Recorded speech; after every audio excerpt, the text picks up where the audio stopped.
Nous sommes en 2007 quand le petit Peter Connelly va être retrouvé mort par les ambulanciers. Sa maman les a appelés le 23 août au matin, mais apparemment Peter serait mort déjà depuis quelques heures. Pour tout savoir sur la triste histoire du petit Peter Connelly, lançons-nous maintenant dans la vidéo.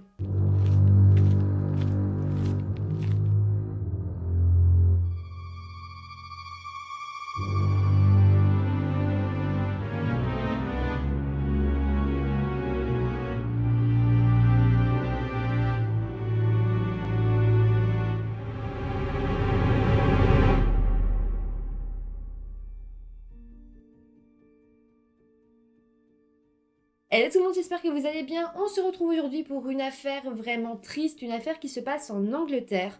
Peut-être vous la connaissez déjà, c'est vrai que c'est un cas assez connu, mais bon, il me touche et j'avais envie qu'on puisse en parler ensemble sur cette chaîne. Juste avant de commencer la vidéo, comme toujours, n'oubliez pas de vous abonner à la chaîne si ce n'est pas encore fait. Vous pouvez vous abonner aussi à mon compte Instagram. Et puis voilà, maintenant lançons-nous dans la vidéo. Avant de vous parler du petit Peter, je vais vous parler de sa maman. Sa mère s'appelle Tracy Connelly. Elle est née le 29 juin 1981 à Leicester, une ville située au Royaume-Uni. Elle n'est pas vraiment venue au monde dans une famille aimante vu qu'elle est la fille non désirée d'une prostituée droguée et alcoolique qui s'appelle Mary O'Connor et d'un homme arrêté pour pédophilie. Son enfance a aussi été bercée par plusieurs mensonges car petite, elle pensait que son père biologique était le mari de sa maman, décédée en 1988. En fait, elle va apprendre à 12 ans que le mari de sa maman n'est pas son père, mais qu'elle vient d'une union assez étrange. En fait, le mari de sa maman a un jour payé à sa maman, donc Marie, une séance, un moment avec un gigolo, et elle en est tombée enceinte. Donc en fait, Tracy vient d'une union entre sa maman et un gigolo. Sauf que comme elle est tombée enceinte, on a toujours dit à Tracy que le mari de sa maman c'était son père, or non. D'ailleurs, le gigolo, donc son père biologique, ne s'est jamais intéressé à elle, il ne l'a jamais reconnue et il a même été arrêté pour pédophilie à la suite d'un démantelage d'un réseau de photos pédopornographiques. En plus de ça, son père biologique avait aussi été accusé de viol sur mineur dans les années 70. Donc voilà, tout ça pour vous dire que la vie de Tracy n'a jamais été bien stable et elle n'a jamais vraiment eu de parents aimants. À part ça, Tracy a vécu dans un foyer totalement dysfonctionnel. Elle était négligée et maltraitée et c'est suite à ça qu'elle va être enlevée à ses parents par les services sociaux. À l'époque, les gens qui se sont occupés d'elle la qualifiaient de jeune fille sans trop d'intelligence, malpropre, qui n'a jamais réussi à s'intégrer parmi les autres. Elle a toujours été rejetée et on l'appelait même Tracy la clocharde. Arrivée vers la fin de son adolescence, Tracy est alors devenue une femme en surpoids. Elle était décrite comme une jeune femme égoïste, calculatrice, manipulatrice et elle n'avait même jamais eu de travail, donc elle se laissait un peu vivre grâce aux aides sociales. C'est à l'âge de 16 ans seulement que Tracy va rencontrer le futur père de ses enfants. En fait, cet homme a 17 ans et Tracy va un petit peu flirter avec lui sans rien vouloir de très sérieux. Mais la famille de son petit ami va alors pousser les deux à se marier le plus vite possible et c'était un peu à contre-cœur que Tracy va accepter. Leur mariage va pas vraiment être un mariage heureux, mais Tracy va tomber enceinte de sa première fille assez rapidement. Après l'accouchement, elle va très vite retomber enceinte d'une deuxième fille et s'en suivra une troisième. C'est comme ça qu'à l'âge de 25 ans, Tracy va retomber enceinte une quatrième fois, mais cette fois-ci d'un petit garçon. Il naîtra le 1er mars 2006 et il s'appellera Peter Connelly. Je précise que Tracy était vraiment heureuse d'avoir autant d'enfants et disait même vouloir une maison pleine d'enfants. Quand Peter est né, il était en parfaite santé. Son papa dira de lui qu'il souriait beaucoup, qu'il était joyeux et plein de vie. Par contre, sa maman, Tracy, a fait une dépression postpartum. Donc elle a commencé à se désintéresser un peu de sa famille et c'est comme ça qu'elle va rencontrer un nouvel homme qui s'appelle Steven Barker. Elle est rapidement tombée folle amoureuse de lui et va même tromper le père de ses enfants avec lui. Finalement, sa relation avec le père naturel de Peter prendra fin en 2006. Et il faut savoir à ce moment-là que Peter n'a que 3 mois. C'est finalement au mois de juin de la même année que Steven Barker va officiellement emménager chez Tracy. D'ailleurs, Tracy va tout faire pour cacher sa présence aux autorités car elle avait peur d'être privée de ses aides sociales. À ce moment-là, Tracy fait toujours sa dépression postpartum et elle va commencer à se détacher de Peter progressivement jusqu'à totalement l'abandonner et le négliger négligé. Elle disait même que Peter était un enfant exigeant et qui voulait tout le temps qu'on s'occupe de lui. Bon, le vrai problème dans tout ça, c'est que le nouveau copain de sa maman va commencer à s'occuper de Peter. En fait, il faut savoir que Steven Barker était décrit comme un sadique, un monstre fasciné par la torture. D'ailleurs, après le départ de son père biologique, Peter va rapidement présenter des signes physiques de violence. À cause de ça, sa maman était obligée de l'emmener régulièrement à l'hôpital car Peter avait souvent des blessures importantes à la tête, au visage et sur le corps. En fait, de ce qu'on sait, quand Steven Barker s'est installé chez la petite famille, il était assez bienveillant avec Peter, il l'amusait, il le faisait rigoler, mais rapidement, Peter se serait mis à avoir peur de son beau-père. D'ailleurs, la grand-mère maternelle de Peter, donc la mère de Tracy, dira plus tard que Peter avait très peur de son beau-père. Elle dira que quand il entrait dans la pièce, Peter savait pas encore marcher, donc il rampait le plus vite possible et allait rejoindre sa grand-mère pour se cacher dans ses bras. D'ailleurs, la grand-mère de Peter va énormément parler et c'est grâce à elle qu'on va savoir beaucoup de choses sur Steven Barker. On saura qu'il n'était jamais calme, il était toujours dans la violence. Elle dira qu'il était adepte de la torture, fan d'Hitler et de couteaux de chasse. Elle explique aussi qu'il avait élevé Peter comme un chien.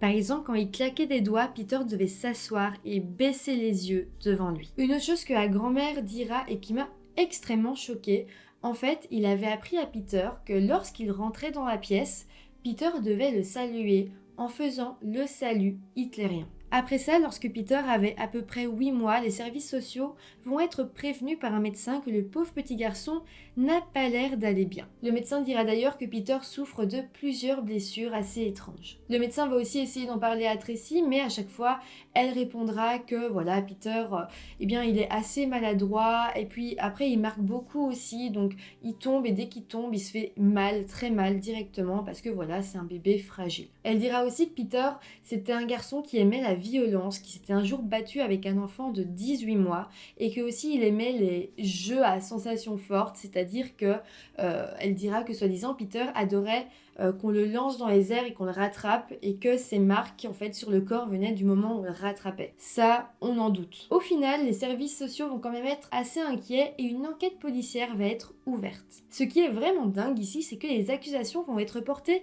sur Tracy et sa mère, donc la grand-mère de Peter, mais aucune contre son beau-père.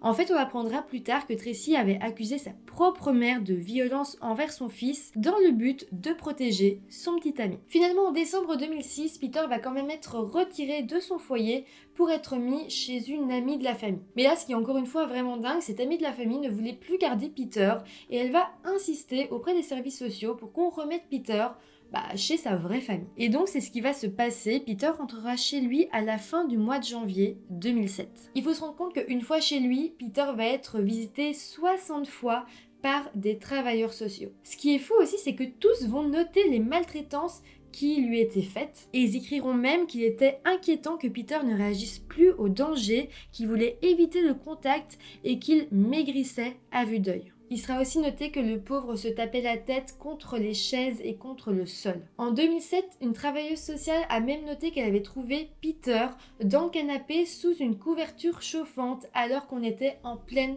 canicule. À ce moment-là, elle avait trouvé le petit complètement rouge, suffocant, déshydraté, en sueur, enfin voilà, une vraie scène de torture quoi. En plus de ça, il sera aussi noté que Peter était laissé pendant des jours sans nourriture, sans rien, dans son petit lit pour bébé dans sa chambre. D'ailleurs, le père de Tracy, qui n'est pas son père biologique, rappelez-vous, mais on va quand même l'appeler son père. Donc le père de Tracy va même expliquer un jour avoir remarqué qu'il était 14 heures et que sa fille n'avait toujours pas sorti Peter de sa chambre. Il lui dira d'ailleurs que c'est pas normal de ne pas encore avoir été voir son enfant et qu'il était toujours enfermé dans sa chambre sans avoir reçu un seul repas. Des voisins et des amis diront même avoir vu Peter manger de la terre dans le jardin car il était affamé et il aurait aussi ramassé pour se nourrir des miettes de pain, de biscuits tombés sous la table de la terrasse. Les mêmes voisins diront aussi que Peter était un enfant qui ne réagissait pas beaucoup et qui faisait tout pour qu'on le voie le moins possible. C'était vraiment un enfant très retiré. Bon, à ce moment-là, je trouve ça dingue et j'imagine vous aussi qu'on le laisse encore chez cette famille, qu'aucun travailleur social se dise là maintenant on peut pas le laisser plus d'une seconde, il faut l'enlever. Mais non, on laisse traîner les choses et Peter va encore et encore souffrir de sa famille complètement dysfonctionnelle. Enfin voilà, il va vraiment vivre des horreurs et tout ça parce que les travailleurs sociaux l'ont laissé là. Il faut aussi savoir qu'à l'époque, Steven Barker n'est pas du tout connu de la police puisque Tracy fait tout pour le cacher, pour pouvoir garder les allocations, pour pouvoir garder les aides sociales. Donc voilà, Steven Barker est censé être autre part et n'avoir rien à faire avec cette histoire. Donc la police ne sait pas qu'il y a une histoire de beau-père violent. Par contre, il y a quand même des rumeurs qui disent que certains policiers étaient au courant mais n'ont rien dit. Mais ce que Steven va faire à Peter dépasse totalement l'entendement. On sait que Peter avait été utilisé comme punching ball par son beau-père et lui a cassé des côtes et plusieurs os. Suite à ça, Peter avait tellement la tête gonflée à force d'être utilisé comme un punching ball qu'il avait dû être emmené à l'hôpital et là-bas on lui aurait dit tout simplement qu'il avait une méningite. Bon, parlons maintenant du 31 juillet 2007. Ce jour-là, une assistante sociale du nom de Maria Ward doit se rendre au domicile de la petite famille. Pour ça, la maman de Peter va tout mettre en œuvre pour qu'elle ne s'aperçoive pas des violences faites à son fils. Dans un premier temps, Tracy va faire fondre une barre de chocolat pour ensuite barbouiller le visage de Peter dans le but de cacher ses blessures. Après ça, Tracy va lui étaler une crème antibactérienne sur le crâne dans le but de soigner ses blessures. D'ailleurs, je tiens quand même à préciser que ses cheveux avaient été rasés. Avec ça, il faut aussi savoir que Peter, il est effrayé, mais aussi il est paralysé de la taille jusqu'aux pieds parce qu'en fait, on lui a cassé le dos. Donc son beau-père lui a cassé le dos et il est complètement paralysé, il ne peut plus tenir assis. D'ailleurs, on saura même comment son beau-père s'est pris pour lui casser le dos. En fait, il aurait pris l'enfant et il aurait mis son genou. Vous voyez comme on pourrait casser une branche. Voilà, il a cassé le dos de l'enfant en faisant ça. Donc voilà, vous imaginez que Peter n'est pas dans un bon état et donc sa maman va l'attacher à la poussette dans le but qu'il puisse tenir quand même assis. Une fois tout ça mis en œuvre, Tracy va sortir Peter dehors pour attendre la visite de la travailleuse sociale. Et là, accrochez-vous bien parce que cette dernière arrivera chez la famille et ne remarquera absolument rien d'anormal. Elle dira même: il avait mangé un biscuit au chocolat et il avait du chocolat sur les mains et le visage. Il semblait bien, il a souri quand je lui ai parlé. Ce qui est vraiment horrible, c'est que si elle s'était rendue compte de quelque chose, la mort du petit Peter aurait pu être évitée. Mais malheureusement, ce ne sera pas le cas et il décédera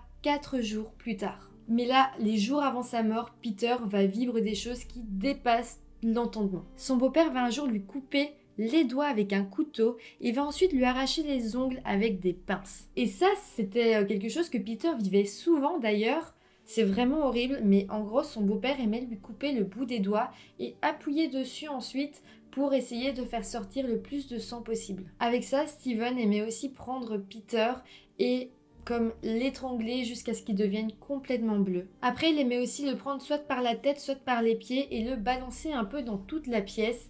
Et quand il le prenait par les pieds, il s'amusait à le balancer contre le mur. Autre chose encore, son beau-père lui frappait les parties intimes avec les talons aiguilles de Tracy. Aussi, il aurait appris aux chiens de la maison à attaquer et il se serait servi de Peter pour leur apprendre. Donc, son beau-père lui mordait la tête pour montrer aux chiens comment faire et les chiens par la suite lui mordaient la tête aussi. En fait, son beau-père voulait absolument pas que Peter puisse recevoir la moindre marque d'affection. Il le frappait avec des bouteilles cassées, le frappait avec ses poings, laissait ses couches jusqu'à ce qu'elles moisissent, changeait jamais ses draps. Enfin voilà, c'était vraiment plein de choses comme ça, juste plus horribles les unes que les autres. Bon, maintenant parlons du 1er août 2007. Donc là, c'est le lendemain de la visite de l'assistante sociale qui n'a rien vu. Ce jour-là, Peter va voir un pédiatre, mais comme Peter ne semblait pas bien du tout, le pédiatre a dit on va pas faire un examen complet parce qu'il a pas l'air bien, et ils sont repartis, la petite famille est repartie chez eux sans aucun problème. Donc la pédiatre n'a pas vu le fait que Peter était paralysé, elle n'a pas vu ses blessures, ses 8 côtes cassées, ses infections, rien du tout, alors que Peter était clairement mourant. Il faisait même le poids d'un garçon qui avait 5 mois de moins, donc il faisait seulement 10 kilos. Et là, je pense que vous avez vraiment halluciné, mais le lendemain, donc le 2 août 2007, les accusations contre la maman de Peter vont être retirées car il n'y avait pas assez de preuves de maltraitance. Tracy était donc super heureuse de la nouvelle, elle a même fait un gâteau pour son fils, mais ce soir-là, tout va dégénérer. Nous sommes donc le 2 août vers 23h, Peter pleure, il est tout seul dans sa chambre depuis très longtemps. Il est aussi dans des draps qui ne sont pas lavés, donc voilà, il n'est pas bien. À ce moment-là, Steven Barker est à la maison avec Tracy et son frère Jason Owen. Steven va leur dire à Tracy qu'il va faire le tri et entre dans la chambre de Peter avec son frère Jason en claquant la porte. À ce moment-là, Peter va arrêter de pleurer. Steven et son frère s'approchent et il frappe si fort Peter qu'il en vient à avaler une de ses dents. À ce moment-là, Peter arrête de respirer.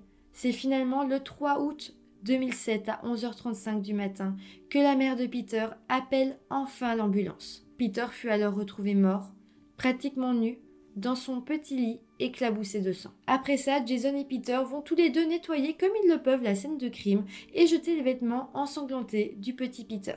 On pense sincèrement que Tracy savait que son fils était mort depuis la veille au soir, mais n'a rien dit avant. Elle aurait aussi demandé aux ambulanciers d'attendre qu'elle fume une cigarette avant de partir. Peter fut ensuite emmené à l'hôpital, mais malheureusement, il était déjà trop tard. Peter était mort depuis quelques heures et il n'avait que 17 mois. On ne saura jamais l'heure de la mort de Peter, mais c'est le 3 août à 12h20 qu'il sera officiellement déclaré comme mort. Dans l'heure qui va suivre, évidemment, Tracy, la maman, va se faire arrêter. De leur côté, Steven Barker et son frère vont tous les deux essayer de prendre la fuite et on les retrouvera 11 jours plus tard dans un camping en pleine forêt. Le corps de Peter va ensuite être autopsié. La dent qu'il avait avalée après le coup a été retrouvée dans son système digestif. En plus de ça, l'autopsie a révélé 50 blessures et rappelez-vous, je vous avais dit que son beau-père lui mordait le crâne. Pour montrer l'exemple au chien, eh bien plusieurs morsures ont été retrouvées sur le corps de Peter, principalement sur la tête, dont une blessure très importante sur le dessus de son crâne. Il n'est pas très clair si ce sont des morsures humaines ou animales, ou les deux, mais on suppose que ce sont des morsures animales et humaines. Sinon, dans la continuité de l'enquête, les policiers vont fouiller la maison de la famille et là, ça va être un nouveau choc. Ils vont trouver des rats, des excréments humains et animaux un peu partout, des poussins morts et même de petits animaux démembrés. Après ça, Steven Barker et Jason Owen vont eux aussi être arrêtés pour meurtre. On va un petit peu fouiller le casier judiciaire de Steven Barker et bizarrement, on ne va rien trouver, rien ne prouve qu'il était effectivement un homme violent. On ne trouvera rien non plus comme problème qu'il aurait pu avoir avec des enfants, mais bon, il va quand même être vu par des psychologues et des psychiatres et pour eux, c'est un homme qui est vraiment fasciné par la douleur. Pour ce qui est de Tracy, en interrogatoire, elle va nier avoir fait du mal à son fils et dira même qu'elle était une bonne mère. Donc là, ce qu'on en retient, c'est que Tracy ne semble pas vraiment se rendre compte de la situation. Peu de temps avant l'ouverture du procès, autre chose va être révélée qui est vraiment dingue. En fait, on va apprendre que Steven Barker avait filmé tout ce qu'il avait fait endurer à Peter. Donc toutes les tortures, tout avait été filmé par son téléphone, mais son téléphone avait été enterré en forêt et on ne le retrouvera jamais. Le procès va arriver et là Tracy semble avoir changé d'avis et va plaider coupable pour la mort de Peter. Le procureur dira même que Tracy avait sacrifié son bébé au profit de son petit ami. Pour ce qui est de Steven Barker, il dira simplement au tribunal qu'il a fait tout ça car il tentait d'endurcir Peter. Et d'ailleurs, Tracy dira à un moment donné devant la cour que Steven était un bon père pour son fils, ce qui va vraiment horrifier tout le monde. À la fin du procès, Tracy écrira une lettre au juge pour s'excuser de la façon dont elle a traité son fils. Elle écrira « J'ai perdu tout ce qui m'était cher. Maintenant, tous les jours de ma vie sont pleins de culpabilité et j'essaye de me réconcilier avec mon échec en tant que mère. Je me punis chaque jour et il n'y a pas un seul jour qui passe où je ne pleure pas à un moment donné. » Finalement, le 11 novembre 2008, Tracy Connelly, Jason Owen et Steven Barker vont être reconnus coupables d'avoir permis ou causé la mort d'un enfant. En avril 2009, un nouveau procès va même avoir lieu car Steven et Tracy vont être inculpés pour le viol de la fille de Tracy qui avait 2 ans. À 4 ans seulement, la petite fille va devoir témoigner contre sa mère et son beau-père. Mais l'avocat de Tracy dira qu'il s'agit d'une fille de 4 ans, que ce qu'elle dit n'est pas fiable, que ça peut être l'histoire de quelqu'un d'autre qui lui aurait raconté et qu'elle le dirait à haute voix. Donc vraiment, elle essaiera de décrédibiliser un maximum sa propre fille. Au final, sur cette affaire de viol, Tracy sera reconnue non coupable. Par contre, Steven Barker, lui, sera reconnu coupable de viol. Finalement, Tracy sera quand même condamnée pour la négligence de son fils et sera condamnée à une durée d'emprisonnement indéterminée avec une peine minimale de 5 ans. Steven, lui, sera condamné à la prison à perpétuité pour le viol de la petite fille et la mort de Peter. Il essayera de demander une libération conditionnelle, mais lui sera refusée en mars 2021. Pour ce qui est de Tracy, en 2013, elle avait pu obtenir une libération conditionnelle, mais comme elle n'avait pas vraiment respecté les clauses du contrat, elle est retournée en prison en 2015. Je ne sais pas si elle est déjà sortie de prison, mais tout ce que je sais, c'est qu'en 2017, elle avait été transférée vers une prison un peu plus ouverte. Jason Owen, lui, est sorti de prison, a pris une nouvelle identité et est devenu coach sportif. Suite à cette affaire, un examen national des services sociaux va être lancé et le chef du service de l'enfance du secteur va être démis de ses fonctions. Vous imaginez bien que cette histoire a énormément choqué et que, évidemment, les services sociaux ont vraiment été pointés du doigt. Voilà, c'est comme ça que se termine cette affaire vraiment sordide et horrible. Elle m'a vraiment choquée, beaucoup. J'ai beaucoup traité d'affaires d'enfants qui ont pu être maltraités par les parents. À chaque fois, c'est quelque chose de très compliqué à écrire, à raconter par la suite. Ici, je trouve qu'il y a vraiment beaucoup de détails sordides qui font vraiment froid dans le dos. N'hésitez pas à me dire en commentaire ce que vous en avez pensé. Et si l'histoire vous a intéressé, n'hésitez pas à mettre un petit pouce en haut, ça me fait toujours plaisir. À vous abonner à la chaîne. Et nous on se retrouve très bientôt pour une nouvelle vidéo. Bye!